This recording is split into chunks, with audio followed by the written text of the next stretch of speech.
అందరికీ నమస్కారం. ఇది మనం ఇక్కడ డమ్ముకు దగ్గర ఉన్నాం. ఈ వాటర్ ఫాల్లో ఈ వాగులో ఉంటాయి మొక్కలు. ఇక్కడ ఈ నీళ్ళలో మనం ఎక్కడ వేసుకుని పెరుగుతాయి చక్కగా అందంగా ఇంటి ముందు వేసుకోవచ్చు. దీని ఏమంటారంటే జిల్లేడు మందారం అని పిలుస్తారు. జిల్లేడు మందారం అంటే మందారం రంగులో పూలు ఉంటాయి, అందంగా ఉంటాయి. అలాగే జిల్లేడులాగా ఇది చర్మవ్యాధికి పనిచేస్తామట. దీని చర్మవ్యాధికి ఆకు నూరి కడతారు, రాస్తారు, చర్మాలు పోతాయి. ముఖ్యంగా ఏంటంటే పులిపిల్లు వస్తాయి కదా, చాలామంది అడుగుతుంటారు పులిపిల్లికి అని. పులిపిల్లికి ఈ మొక్క పాలు, ఈ ఆకు ఇలా తీస్తే పాలు వస్తాయి. ఈ పాలు పెడితే ఆ పులిపిల్లి పోతాయి. ఏమైపోతాయి అంటే పులిపిల్లి అనేది ఒక వైరల్ వల్ల కూడా చర్మాలు వస్తాయి. అలా వచ్చే పులిపిల్లి ఒక వైరస్ వల్ల వచ్చే పులిపిల్లి అనమాట. అందుకేంటంటే ఈ పాలు పెట్టగానే వైరస్ చచ్చిపోద్ది, పులిపిల్లి పోతాయి. పులిపిల్ని కట్ చేయకూడదు, కట్ చేస్తే పుండు అయిపోద్ది, మళ్ళీ వచ్చేస్తాయి. ఇంకొకటి ఒకటి కట్ చేస్తే 10 వచ్చేస్తాయి. అలా ఏంటంటే ఈ పులిపిల్లు పోవడానికి డైరెక్ట్గా పాలు పడితే రోజు పెడుతుంటే ఆ పులిపిల్లు అలా రాలిపోతాయి అనమాట. సేఫ్, ఇదేమీ సైడ్ ఎఫెక్ట్లు ఉండవు. అలాగే ఆనెలు వస్తాయి, అరికాల్లో ఆనెలకి ఏం చేస్తారంటే ఈ ఆకు మొత్తం ముద్దగా నూరి రాత్రి కట్టేస్తారు అనమాట. ఆ ఆన మీద వేసి కడతారు, బ్యాండేడ్ వేసిస్తే అలా ఒక 40 సార్లు వేసాను కూడా ఆన అలా నెమ్మదిగా మెత్తపడిపోయి పోద్ది అనమాట. అటు ఆనెలకి ఇటు పులిపిల్లికి అయితే పాలు పెట్టాలి, ఆనెలకైతే ఆకు నూరి ముద్ద ఆన మీద వేసి నైట్ కట్టేయడమే, పొద్దున్న తీసేయడం. అలా ఒక వారం 10 రోజులు కడితే ఆన అలా మెత్త అయిపోయి కరిగిపోతుంది. పులిపిల్లి కూడా అలా రోజు పాలు పెడుతుంటే అప్పుడు కొన్నాళ్ళకి పులిపిల్లి రాలిపోతాయి అనమాట, వైరస్ పోయి చచ్చిపోయి. ఈ మొక్క ఇంట్లో వేసుకోవచ్చు అందంగా. మనం ఏదో పిచ్చి మొక్కలు వేసుకుంటాం అందంగా కోసం, కానీ వేసుకుంటే ఒక పక్క మనకి అన్నానికి అందంగా ఉంటాయి, ఆరోగ్యానికి ఆరోగ్యం కూడా. ఏమన్నా మనం వైద్యం చేసుకోవచ్చు చక్కగా. ఇది సెమీ వృక్షం. సెమీ అంటే జమ్మి, విజయానికి ప్రత్యేక. పాండవులు వనవాసం అప్పుడు ఆయుధాలు దాచుకున్నామని చెప్తారు అన్నమాట. అవి తీసుకెళ్ళి చేయడంలో విజయం లభించిందని. విజయానికి ప్రతిరూపం జమ్మి చెట్టు. విజయదశమి రోజు మనం జమ్మి చెట్టు చుట్టూ పూజ చేస్తాం. అలాగే జమ్మి చెట్టుకి పూజ చేసిన, జమ్మి చెట్టుకి దీపం పెట్టిన విజయం వరిస్తారన్నమాట. అందుకు మన జమ్మి చెట్టు మనం ఆలయాల్లో వేసేవారన్నమాట.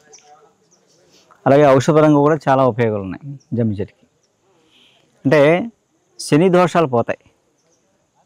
ఈ జమ్మి చెట్టుకి పూజ చేసిన, జమ్మి చెట్టుకి దీపం పెట్టిన, జమ్మి చెట్టు నాటిన మనకుండే శని దోషాలు పోతాయని చెప్తారన్నమాట. అందుకే ఆలయానికి, వాస్తుశాస్త్రానికి, మొక్కలకి చాలా సంబంధం ఉందన్నమాట. వాస్తుపరంగా ఆ గ్రహాలకి ఆ దిశల్లో వేస్తారన్నమాట ఆలయం చుట్టూ. అది పవిత్రం. కొన్ని మొక్కలు వేయడం వల్ల వాస్తు దోషాలు కూడా పోతాయి అన్నమాట. అలా మనకి అటు వాస్తుకి, ఇటు వైద్యానికి, ఇటు ఆధ్యాత్మికతకి చాలా ఉపయోగాలు ఉన్నాయి. ఈ చెట్టు కింద కూర్చున్నా, చెట్టు నాటినా, చెట్టు కింద కూర్చున్నా, చెట్టు కింద పూజ చేసినా మనకి ఏదో రకమైన ఫలితం ఖచ్చితంగా లభిస్తామన్నమాట. మా దేవరపల్లి మండలం, దొద్దుకూరు గ్రామం, తూర్పుగోదావరి జిల్లా. నా పేరు యలమాడి జనార్దన్ రావు.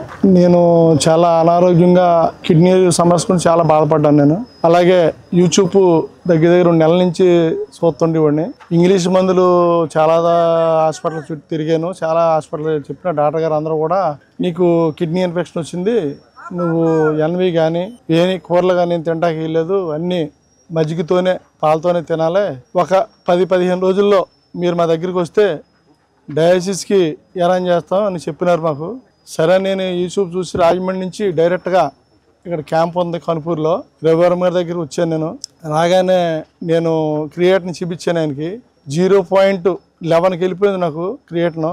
అది డాక్టర్ గారు చూడగానే ఆయన నవ్వి వెనక్కి చూసి, నీకేం కాదమ్మా, సింపుల్గా తగ్గిపోద్ది, దాని గురించి అసలు నువ్వేం ఒరి పడకు అని చెప్పాడు డాక్టర్ గారు.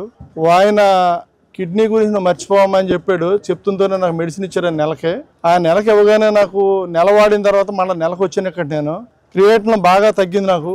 ఇప్పుడు కూడా ప్రతి నెల నేను మెడిసిన్కి వస్తాను. ఇక్కడికి మెడిసిన్కి వస్తే ప్రతి నెల క్రియేటిన్ చేయించుకుంటున్నాను నేను. చేయించుకుంటే ఇప్పుడు నాకు క్రియేటిన్ 1.3 ఉంది, ఇప్పుడు నార్మల్గా ఉంది. ఇప్పుడు ఈరోజు కూడా నేను క్రియేటిన్ చేయించుకున్నాను, ఇబ్బంది అయితే ఏమీ లేదు, నాకు బాగానే ఉంది. 2 సంవత్సరాలు ఈ రోజుకి నేను ఈ సార్ దగ్గరికి వచ్చి 2 సంవత్సరాలు అయింది.